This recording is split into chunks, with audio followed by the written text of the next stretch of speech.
Thank you for coming today. It's great to be with you. This is our first official influencer briefing here at the White House. I want to thank you all so much for joining us on what is day 99 of the Trump administration. And as I promised, as my first briefing as press secretary back in January, the Trump White House will speak to all media outlets and personalities, not just the legacy media who traditionally has covered this institution. Tens of millions of Americans are now turning to social media and independent media outlets to consume their news. And we are embracing that change, not ignoring it. It's well past time that the White House press operation reflected the media habits of the American people in 2025 and not 1925. And thanks to President Trump, a select group of D.C.-based journalists no longer have a monopoly over press access here at the White House. All journalists, outlets, and voices have a seat at the table now, and you being here today for this briefing proves that. Today officially marks the 99th day of promises made and kept by President Trump. Our primary focus today is how President Trump has fulfilled one of his central campaign promises to the American people in record time, ending the massive illegal invasion and securing our nation's southern and northern borders. As we know, Joe Biden allowed millions of criminal illegal aliens to pour into our country over the past 4 years. And as we all know, a significant number of those aliens have been vicious gang members, murderers, rapists, and pedophiles. Innocent Americans like Laken Riley, Jocelyn Nungray, Rachel Morin, and many others have been murdered because of Joe Biden's open border. President Trump made a promise to the American people, to all of you, and your audiences, to end the carnage and keep our country safe. And he has overwhelmingly delivered on that promise. He immediately declared a national emergency on the southern border, deployed the U.S. military and Border Patrol to repel the invasion, and ended reckless catch and release policies. And as a result, between the inauguration and April 1st of this month, only 9 illegal aliens were released into the United States of America. This is a staggering 99.99% decrease from more than the 184,000 illegal aliens who were released into the country under Joe Biden during that same period last year. You can't get much better than 99.99% decrease. Total attempted illegal crossings at the southwest border hit a record low in February, only to fall to another record low again last month in March. President Trump signed the Laken Riley Act into law, requiring illegal aliens arrested or charged with theft or violence to be detained. And he reestablished the successful Remain in Mexico policy from his first term. The president has also restarted construction of his signature border wall. More than 85 miles have been built and are in various stages of construction and planning. He designated cartels as foreign terrorist organizations, invoked the Alien Enemies Act to apprehend, detain, and remove these massive threats who have flooded our country. And the Trump administration, as you heard from our border czar Tom Homan earlier today, is working literally 24/7 around the clock to successfully arrest and deport illegal criminals and foreign terrorists from our communities, your communities. We're in the beginning stages of carrying out the largest deportation campaign in American history. And despite the legacy media's fear-mongering and lies about this, we will continue with these successful operations because we know that's what the American people are expecting from this president, and that's why they overwhelmingly reelected him to this office. Over the past weekend, it was announced Operation Tidal Wave was a joint effort in ICE Miami and Florida law enforcement agencies. Nearly 800 illegal aliens were arrested during the first 4 days alone. I don't know if we have any Floridians in here, but you're welcome. Operation Tidal Wave is a preview of what is to come around the country. Large-scale operations employing our state and local law enforcement partners to get criminal aliens off our streets. And we will not apologize for this. This is the first of its kind multi-agency immigration enforcement operation coordinated by ICE with federal partners. And this multi-day operation has so far resulted in nearly 800 illegal aliens apprehended in 4 days, including MS-13, murderers, rapists, drug traffickers, and human rights abuses. So, safe to say President Trump made a promise to all of you, your audiences, and the American public to secure our nation's borders. He has overwhelmingly delivered on that promise. And you will see the legacy media has nitpicked stories to try to drum up sympathy for people who broke our nation's laws. This White House has sympathy for American citizens, for law-abiding families who are doing what's right, who came here the right way. That includes legal immigrants who have come to this country, paid their dues, waited their turn, and are now being cheated and ripped off by, or were being cheated and ripped off by the previous administration. We are putting Americans first every day, and we applaud the ICE agents and Border Patrol agents who are on the ground doing this important work. That's just the border. Of course, the president has been working incredibly hard to unleash the might of our economy here at home. He's in the process of negotiating fair trade deals abroad with many countries around the world who have come to the table because the president is using the leverage of this office of the United States of America to leverage our economic might and to cut good trade deals. You also look at what's happening on the world stage when it comes to foreign policy. The president has put the world on notice. They all understand that we have a commander-in-chief in the Oval Office who is going to put America and our troops first, who's going to do what's right for our country, our nation, our people, even if that means making tough decisions. And we are closer today to a peace deal in Russia and Ukraine, certainly than we were when we took office on January 20th. If you look at the situation in the Middle East, Israel has never had a stronger friend than they do right now in the Oval Office with President Trump. We've had more than 75 hostages who have returned home from around the world, or wrongfully detained individuals. You can only do that if you have a president who's unafraid to use the leverage of the United States. So there are many accomplishments to talk about this week. I haven't even mentioned the restoring common sense effort of this administration to get men out of women's sports, to root out DEI and waste, fraud, and abuse from our federal bureaucracy. The president has done so much in such little time, and we're working very hard here every day. We appreciate all that you do on social media to push what the president is saying, but also sometimes question it. And we relish independent journalism. And I hope you all have seen the president, myself, anybody in this administration. We are unafraid to take questions. This has truly been the most transparent and accessible presidency in American history. So with that, let's kick it off. And I'm happy to take your question first, Erin. Thanks so much, Karoline, both for having us and for granting me the first question here. Sure. And I can attest to the deportations in Florida. My Uber drivers finally speak English again, so thank you for that. But my question for you is, what are the administration's plans for those who continue to defy the executive orders? Most notably, on my mind, are the ones related to what some would call trans men. I would call men masquerading as trans women, which are men masquerading as girls in girls' sports. Mm-hmm. Sure. Obey federal law, or you will be prosecuted. Obey federal law, and you could see your federal funding cut. Whether you are at college or university, we have seen the president, again, using the leverage of this administration and to negotiate deals with some of the biggest colleges and universities in this country. And if they don't want to come to the negotiating table to apologize for the federal laws they have broken, to apologize for allowing Jewish American students on our nation's campuses to be unlawfully bullied and harassed, then there's going to be consequences for that illegal behavior.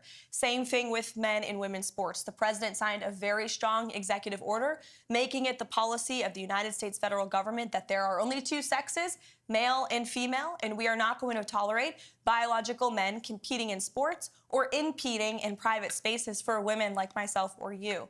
And we've seen states defy this federal order. You've seen the state of Maine, unfortunately, because of their liberal governor, who nobody in that state disagrees with, I will add, being from New England, I can attest to that.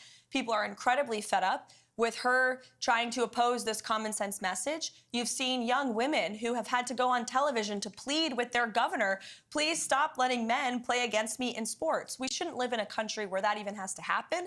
The president deeply understands that. That's why he signed that EO. And when Maine decided not to follow it, the Department of Justice sued them. So anyone who disobeys federal law will be either prosecuted, sued, or say goodbye to your federal funding. Sure. How about to the back in the red tie? Hi. One of my main questions is, when will the border wall be completed? Because it's been talked about for a very long time, and a lot of people want to know when can we expect that to be done? Sure. I don't have an official timeline for you, but certainly it's a priority of the administration. The president has talked about this for years, right? It was his signature campaign promise dating back to 2016. People laughed at him when he originally brought this idea up, but now the whole world recognizes a border wall is effective. It's a necessary means to secure your nation's territorial borders. Democrats like to have borders outside of their homes, or walls outside of their homes, for a reason, because they know it repels invaders. And that's why the president wants to do that at the southern border. There has been more than 85 miles built just since January 20th. It's obviously the goal of this administration to build as much border wall as we possibly can.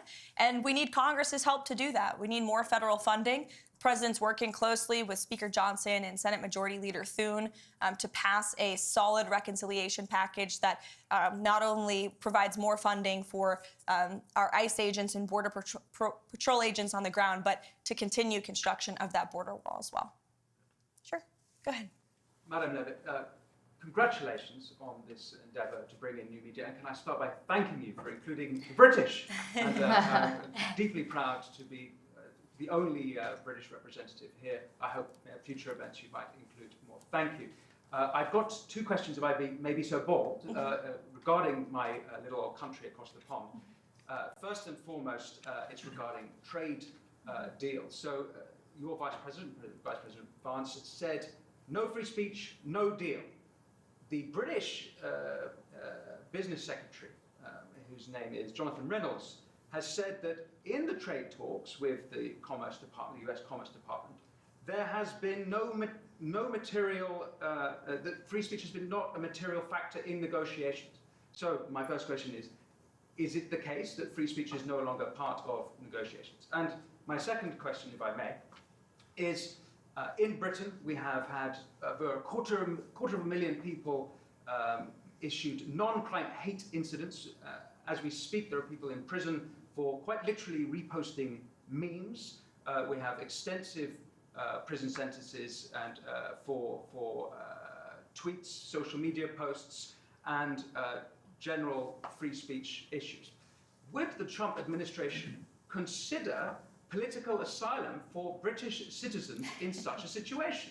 Well, to your latter question, it's a very good one. I have not heard that proposed to the president, nor have I spoken to him about that idea, but I certainly can and talk to our national security team and see if it's something the administration would entertain. Yes, please. To your first question about free speech in the United Kingdom, the vice president has been incredibly outspoken about this for good reason.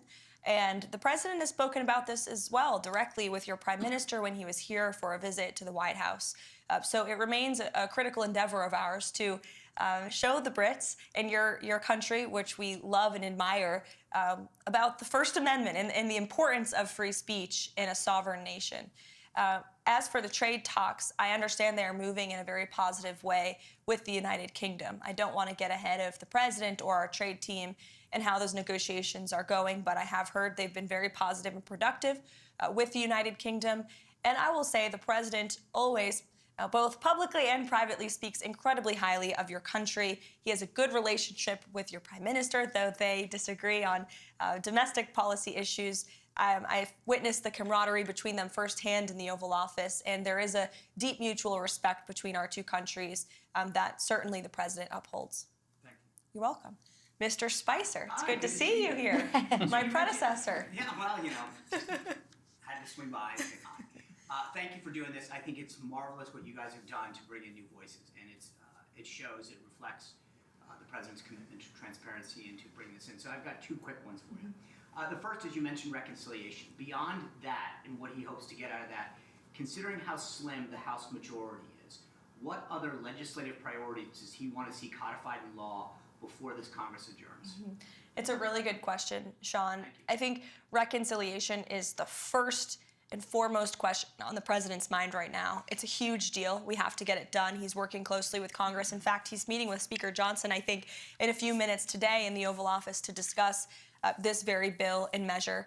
Aside from reconciliation, which we hope and are very confident will include more funding for border wall construction and mass deportations, as I mentioned earlier, but it's also very important that we get tax cuts passed. That is the second step in the Trump economic agenda. The president has used every executive lever he can to slash burdensome regulation, and we continue to do that every day across every agency.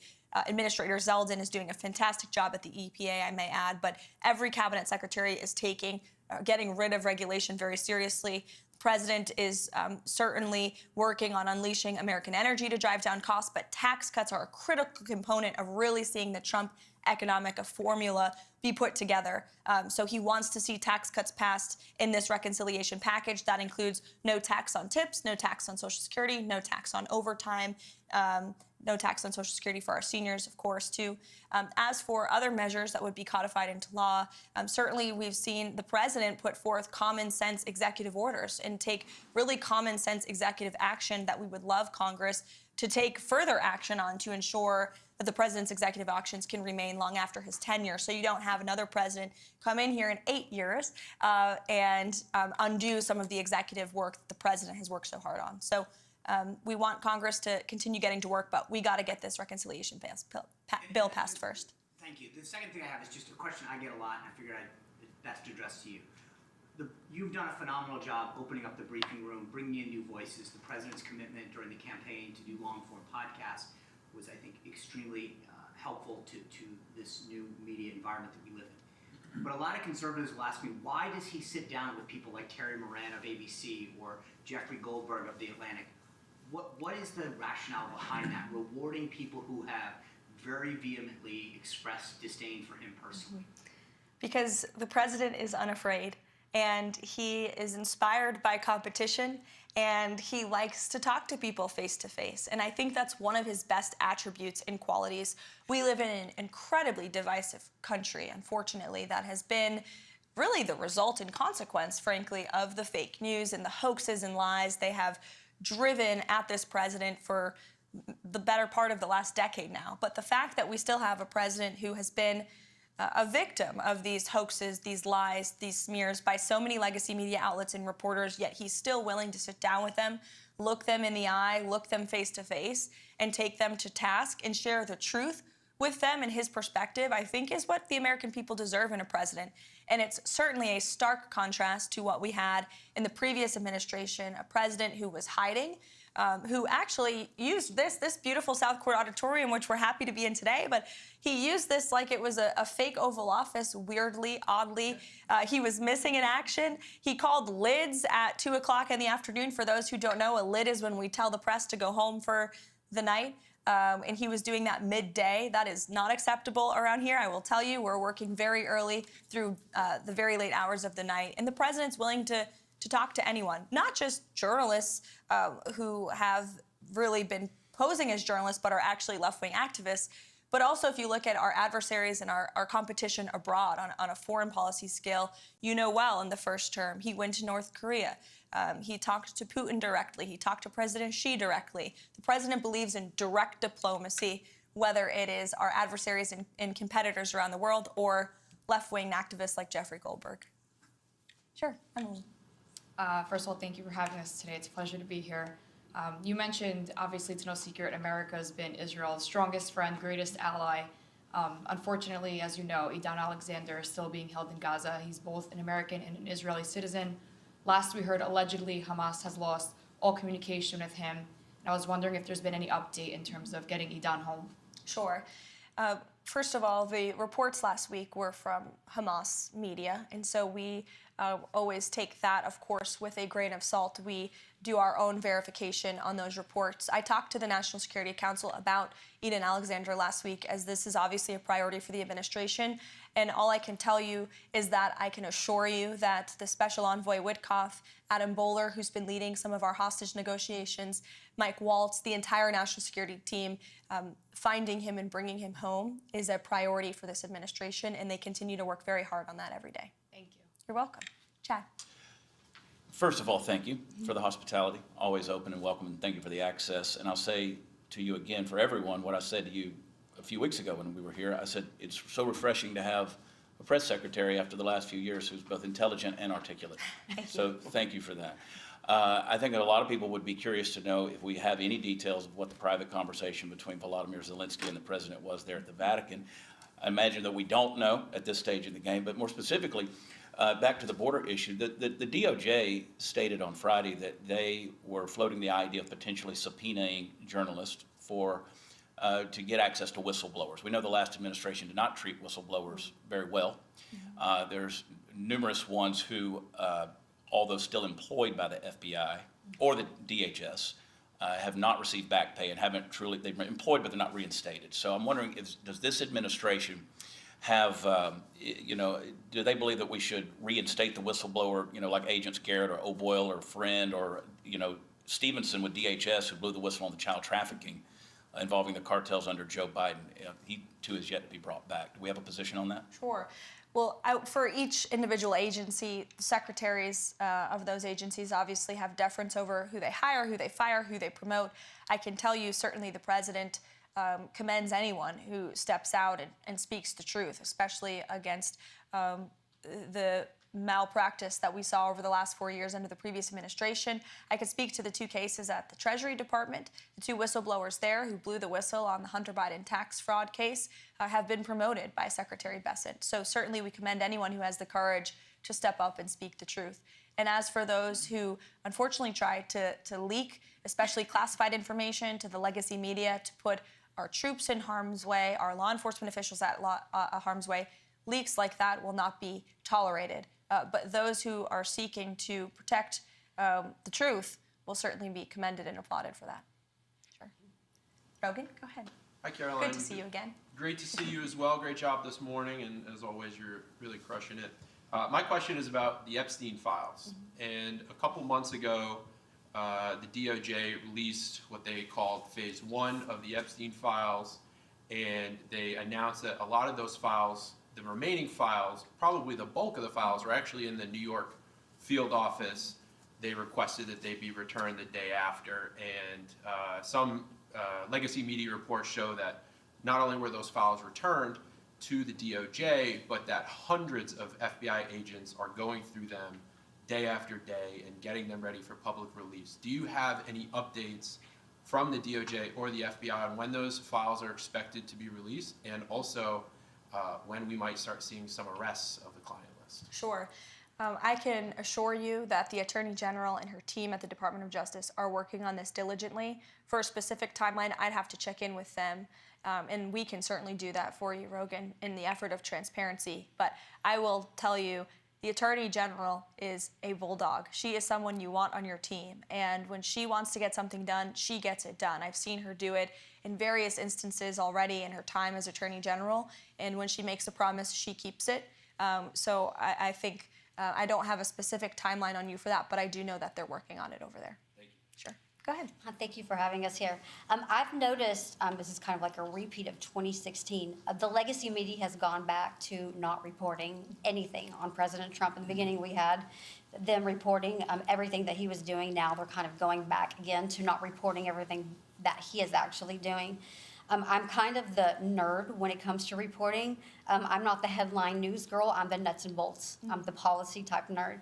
So what direction do you advise kind of me to go into, like the White House files that y'all send out every single day? Yeah. Because that's what people are used to when they want to ask me questions. They want to know kind of like the nuts and bolts of everything. Secondly, I know going into the first 100 days, Johnson's meeting with President Trump today. President Trump has issued a lot of executive orders. What about codifying? Is that going to be a conversation President Trump is going to have with him about possibly a timeline of just taking them from EOs into codifying them, into making them permanent, so we don't have another president that comes in, possibly a Democrat, that completely overturns everything that President Trump has done? Yes, as I spoke to Sean's question earlier, absolutely. We want Congress to get to work. First thing is the reconciliation package, like I said, border and tax cuts. That's on the president's mind. But of course, he wants to see Congress move to codify all of the incredible things and work that he's done via executive order. To your first question about the nuts and bolts, I wish more people in the legacy media were like you and didn't focus on the sensationalist headlines, but actually cared about the facts. The president is doing so many phenomenal things every day that will never be mentioned on cable news at night. Signing executive orders. We do our absolute best to message that, which is, again, why we're welcoming independent voices like yours with following on social media, because that's the best way to get those truths and those facts out there. We put out fact sheets on the daily about what the president is signing, and they do get into the nuts and bolts of each and every policy and each and every executive action that he's taking. He's signing 3 phenomenal executive orders today. I will share a preview with those with you on those. One of them is an executive order focused on sanctuary cities. It will direct the Attorney General, Pam Bondi, to provide a list of sanctuary cities back to the administration. We will review those. If those sanctuary cities are breaking federal law, well, then the Office of Management and Budget is going to look at their federal spending. Again, if you're defying federal law, you are threatening your own federal spending by doing that. There is another executive order the president will sign tonight. We can provide the fact sheet for you on ensuring law and order and ensuring that federal law enforcement and local law enforcement can work together and communicate more easily. And then the third executive order, which actually speaks to the heart of your question earlier about the Uber drivers, will be a order directing the Department of Transportation to include English literacy tests for our truckers. This is a big problem in the trucking community that, unless you're in that community, you might not know. But there's a lot of communication problems between truckers on the road with federal officials and local officials as well, which obviously is a public safety risk. So we're going to ensure that our truckers, who are the backbone of our economy, are all able to speak English. That's a very common sense policy in the United States of America. So the president will be signing that later this afternoon. Yeah, you're welcome. To the back in the yellow tie. Thank you, Karoline. President Trump has recently made statements about eliminating the federal income tax and creating the External Revenue Service. When could we see that start to play out? Well, I will tell you, this is something the Secretary of Commerce and the Secretary of Treasury are both equally as excited about, as is the president. And, you know, there's many reasons for the tariffs the president has implemented and the trade deals that he is currently negotiating. Number one, we need to shore up our critical supply chains here at home. Number two, we need to increase our revenue here in the United States. We are running trillions of dollars of deficits. Our country will cripple if we continue down this path. And so how great it would be for the external revenue to completely replace the Internal Revenue Service. So I know the administration is focused on the External Revenue Service, getting that up and running. And as you know, Customs and Border Protection is charged with bringing in the money from tariffs every day, and they are bringing in billions and billions of dollars per day with the current tariff rates and where they are at. So we will continue with that effort. I think I went around the room. Oh, no, one more in the back. All good. So we know President Trump has been a champion for the 2A ever since he got into office, both times. My question is, do we see anything, is there any ongoing efforts for national reciprocity so we can carry in all 50 beautiful states? This is something the president talked about on the campaign trail for sure. We need Congress to do it. But the president will always support our law-abiding gun owners, and as you mentioned, is a ardent supporter of the Second Amendment. It's more important now than ever as we see violent crime rates in our inner cities. I've said this repeatedly over the past 4 years. The Second Amendment was never more important than when we had an illegal immigrant crime epidemic spiking in this country. Law-abiding Americans have a constitutional right to defend themselves, and the president absolutely supports that. But to national reciprocity, we do need Congress's help on that one. So thank you, guys. It's so good to see you. I could go around the room all day, but unfortunately, there's work to be done. Thank you for coming to our very first influencer briefing to kick off the first 100 days of the Trump White House. It's great to see you all here, and thanks for what you do. Thank you. Thank you.